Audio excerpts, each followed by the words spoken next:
কার্যকর পানি নিষ্কাশন ব্যবস্থা। এতে যশোর উপশহর হাউজিং স্টেটের 250টি পরিবারের দিন কাটছে দুর্ভোগে।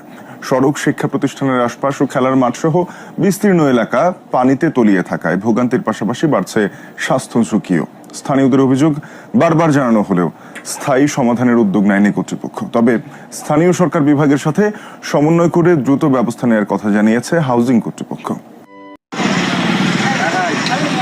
যেখানে থাকার কথা ছিল নিরাপদ শিক্ষার পরিবেশ, সেখানেই জমেছে বৃষ্টির পানি। এর মধ্যেই প্রতিদিন বিদ্যালয়ে যাচ্ছে শিক্ষার্থীরা। প্রায়ই ঘটছে ছোটখাটো দুর্ঘটনা। এই চিত্র যশোর সদর উপজেলার উপশহরের ই ব্লক এলাকার।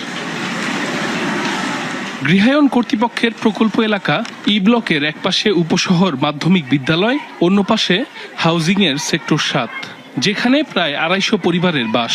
গেল 1 মাস ধরে জলাবদ্ধতার দুর্ভোগে স্থানীয়রা। বিদ্যালয়ের মাঠ সহ রাস্তার পানি নিষ্কাশনে কার্যকর ব্যবস্থা না থাকায় ভোগান্তি বেড়েছে। দুর্গন্ধে অতিষ্ঠ শিক্ষা প্রতিষ্ঠানের ছাত্রছাত্রী আর শিক্ষকরা। এভাবেই চলছে গেল কয়েক বছর।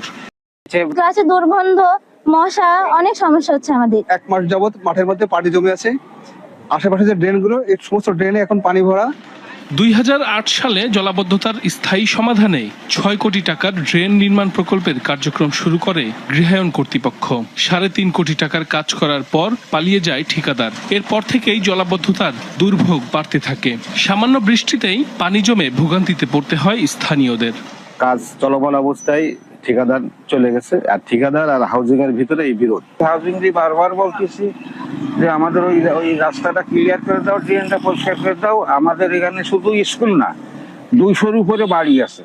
তবে দ্রুত সময়ের মধ্যে রাস্তা ও ড্রেনের সংস্কার কার্যক্রম পুনরায় শুরুর আশ্বাস গৃহায়ন কর্তৃপক্ষের প্রকৌশলীর।